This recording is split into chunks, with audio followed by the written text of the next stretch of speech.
Have you ever wondered why the world is filled with so many languages, thousands of them spoken by different peoples across the earth?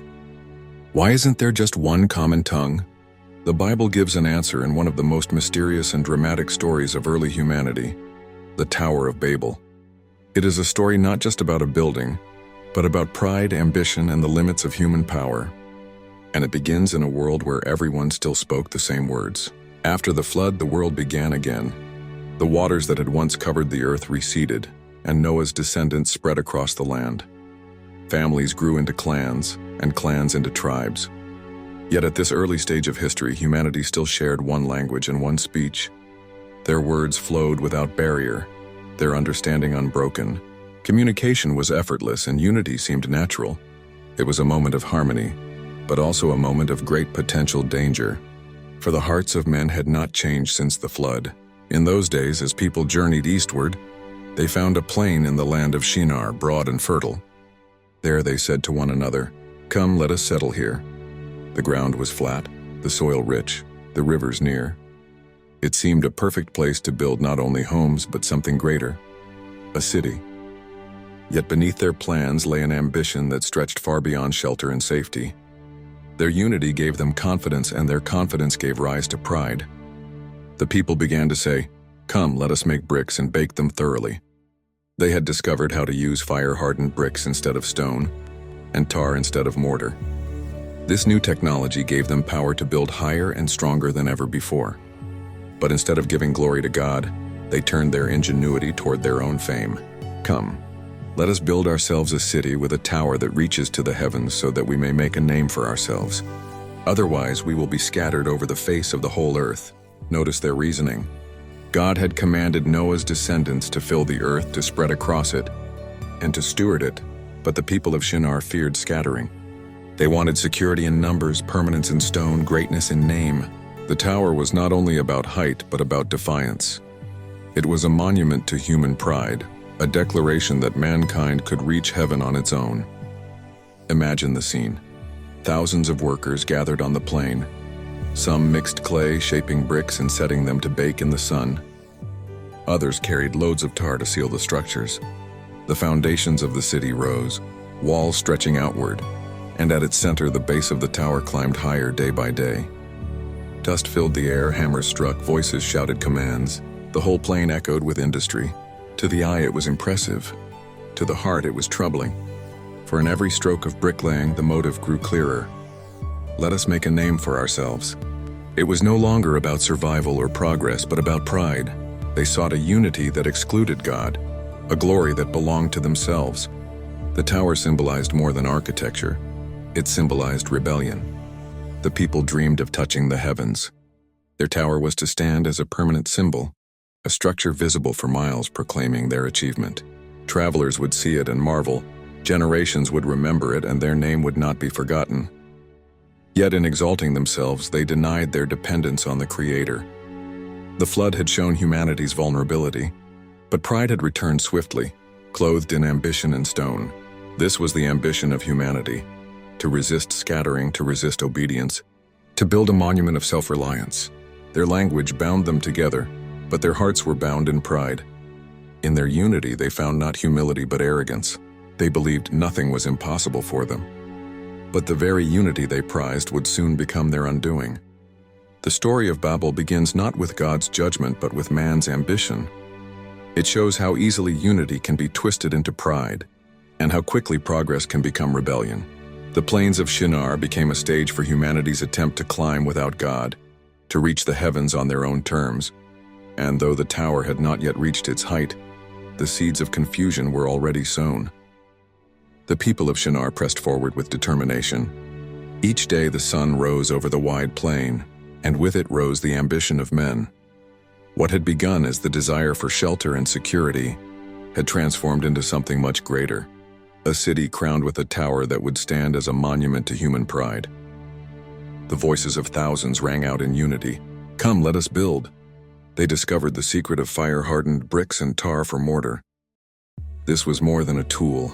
It was a breakthrough. Stone was scarce and difficult to move, but clay was abundant beneath their feet. With kilns blazing day and night, Smoke curled into the sky, a constant sign of progress. Tar oozed thick and black, binding the bricks into solid walls.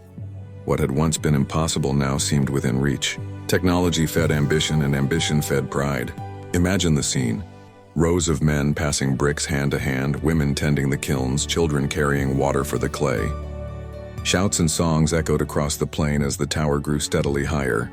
The foundation was massive, designed to bear weight unlike any before. Its walls rose thick and strong, layer after layer. At its base, scaffolds creaked as workers climbed upward, always reaching for more height. The city spread outward with houses, markets, and walls, but all eyes remained fixed on the tower at the center. It was more than a building. It was their identity, their pride, their future. As the tower rose, so did the people's confidence. "Look what we can do together," they said. "There is nothing beyond our reach." Their unity was complete, their communication seamless. One word spoken was understood by all. Orders flowed easily, plans executed without delay. Bricks stacked, tar sealed, voices cheered. They saw no limit to their potential, no boundary to their power. To them, this was proof that mankind could achieve anything it set its mind to. But beneath the songs and shouts lay a darker motive. Their words revealed their hearts. "Let us build a city with a tower that reaches to the heavens, so that we may make a name for ourselves." They did not speak of honoring God. They spoke of exalting themselves. The tower was not a monument of worship, but of rebellion. It was a declaration that humanity could rise to heaven by its own strength, independent of the Creator who gave them breath. The tower became a symbol visible for miles. Travelers approaching the plain would marvel at the structure, its shadow stretching across the land. The people imagined future generations pointing to it and saying, "Here are the ones who reached heaven." They dreamed of permanence, of greatness, of security against scattering. Yet their dream was rooted not in faith but in fear. They sought unity, not through obedience to God's command to fill the earth, but through defiance of it. Day after day, the construction site bustled. Dust hung in the air, hammers struck rhythm on stone, and the rhythm seemed unstoppable. Children grew up beneath the shadow of the tower. Merchants boasted of its progress, and leaders spoke proudly of the city's glory. Pride seeped into every layer of brick and tar, as if the very structure pulsed with arrogance. The people believed they were invincible, and yet the higher the tower rose, the more dangerous their ambition became. Their unity, once a gift, turned into rebellion. Their strength, once a blessing, became an idol. What they praised as progress was in truth the seed of downfall. Their single language made them efficient, but it also made them united in pride. Together they marched farther away from God. The Tower of Babel was not simply architecture, it was theology in stone.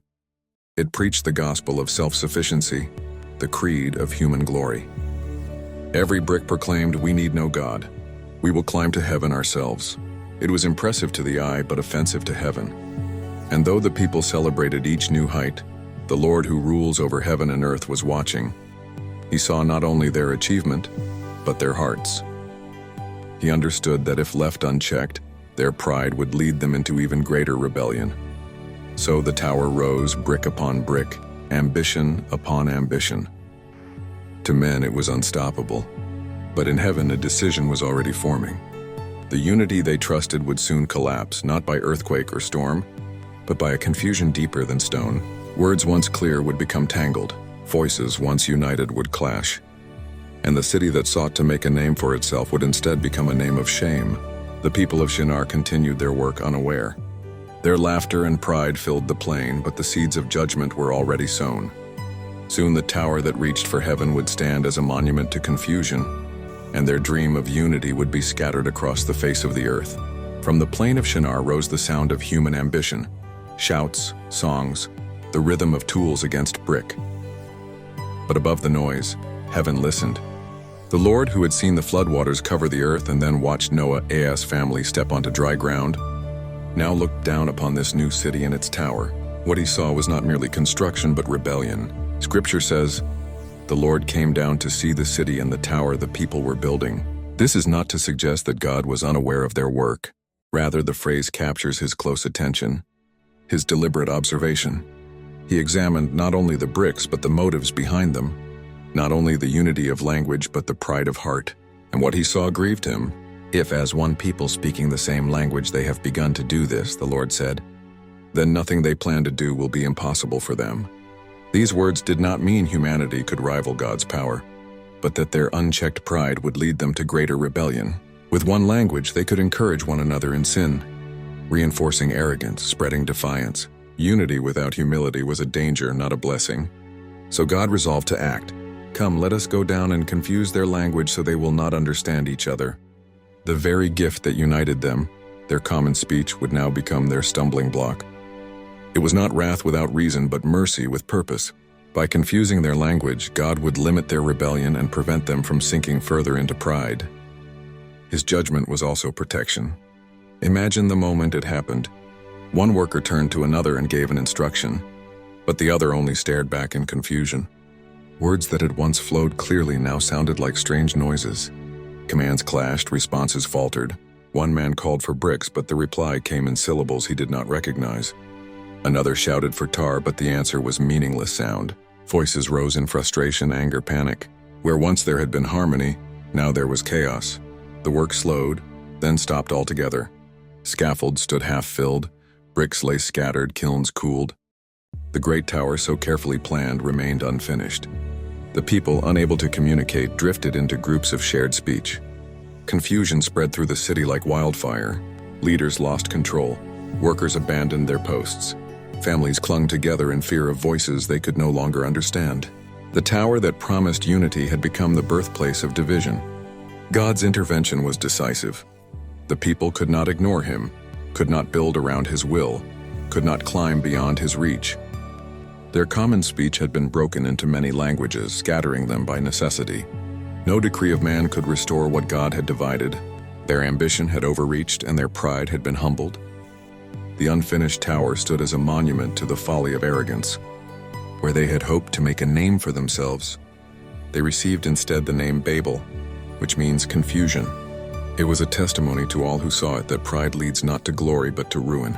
The city that sought permanence became the symbol of scattering. The tower that sought heaven became the emblem of human limits. And yet even in judgment there was mercy. God did not destroy them as he had with the flood. He did not sweep them away with fire or plague. Instead, he scattered them, fulfilling his original command to fill the earth. What they refused to do willingly, they now did by necessity. Nations began to form, cultures to develop, languages to diversify. Out of confusion came diversity, and out of scattering came the spread of humanity across the world. God's response reminds us that he is not mocked, but neither is he absent. He steps into human history not only to judge but to guide, not only to humble but to preserve. The Tower of Babel teaches that when people unite against God, their plans cannot stand. But when people humble themselves before him, their lives find true meaning. The Lord looked down upon a tower of pride and brought it low, and in doing so, he reminded the world that he alone is sovereign. Human achievement without him leads to confusion. Only in him is there true unity. The city of Shinar, once filled with the noise of construction, now echoed with confusion. Where once the sound of hammers and the rhythm of labor had dominated, now there were only scattered voices, shouts, questions, arguments, each in a tongue the other could not understand. The unity that had built the tower was broken, and the dream of one people with one name was gone. Families gathered into groups, clinging to those who spoke as they did. A father called to his children, and they came. But his neighbor's children did not recognize his words. Workers abandoned scaffolds, returning only to those whose speech matched their own. Merchants could no longer bargain, leaders could no longer command, builders could no longer plan. Babel had become the very picture of chaos. Soon, the people realized they could no longer remain together. What use was a city if its citizens could not communicate? What use was a tower if its builders could not agree? Frustration turned to resignation, and resignation to departure. Families, clans, and tribes began to drift outward, seeking lands where they could build anew with those who shared their words. Some turned north, others south, still others east or west. The scattering had begun. The unfinished tower stood in the center of it all, silent and incomplete. Its lower walls still bore the marks of ambition, its base broad and strong, its early layers hardened by fire and tar. But above them lay only emptiness, scaffolds collapsing, bricks left unused. To any traveler who approached, the sight was striking. a mighty project abandoned, a monument to human pride cut short by divine hand. The name of the city became Babel, meaning confusion, a reminder for generations of what happens when mankind seeks glory apart from God. As the people dispersed, their languages carried with them. Each group formed its own patterns of words, its own customs, its own identity. What began as judgment also became the seed of culture. Nations were born on that day, nations that would one day fill the earth, each with its own language, each reflecting part of the vast diversity of humanity. The scattering was painful, but it accomplished God's purpose. Humanity would not be confined to one place, nor united in rebellion, but spread across the globe as He had commanded after the flood. And though they were scattered, God's plan for redemption was not lost. From among these nations He would one day call Abraham, promising to bless all peoples of the earth through his descendants. The confusion of Babel would not be the final word. In time, God would send His Son, and through Him the nations would again find unity, not in pride, but in humility, not in rebellion, but in faith. Centuries later, on the day of Pentecost, when the Holy Spirit was poured out on Jesus' followers, the curse of Babel was partially reversed. Men from every nation under heaven heard the apostles speaking in their own tongues, declaring the wonders of God. Where Babel scattered and divided, Pentecost gathered and united. The message was clear. True unity is not found in human ambition, but in the Spirit of God. The Tower of Babel stands as a warning and a lesson. It warns us that pride leads to confusion, that ambition without God leads to ruin. But it also teaches that God's purposes will prevail. He scatters to protect, He confuses to restrain, and He humbles to save. Babel reminds us that no tower of human strength can reach heaven, but heaven has already come down to us in grace. So when we look at the ruins of human pride, whether in history or in our own lives, we are invited to remember the lesson of Babel. True greatness is not in making a name for ourselves, but in bearing the name of God. True unity is not in one language spoken by force, but in one faith shared by grace. And the God who scattered at Babel is the same God who gathers through Christ, calling all nations to be one family in Him. If this story has inspired you, I encourage you to reflect. Where are the towers of pride in your life? Are there places where you are striving to build apart from God? Remember the lesson of Babel. Human glory fades, but God's kingdom endures. And if you found this story meaningful, please like this video, share it with others, and subscribe for more Bible stories every week. Together, let us learn from the past and walk humbly with the God whose name is above every name.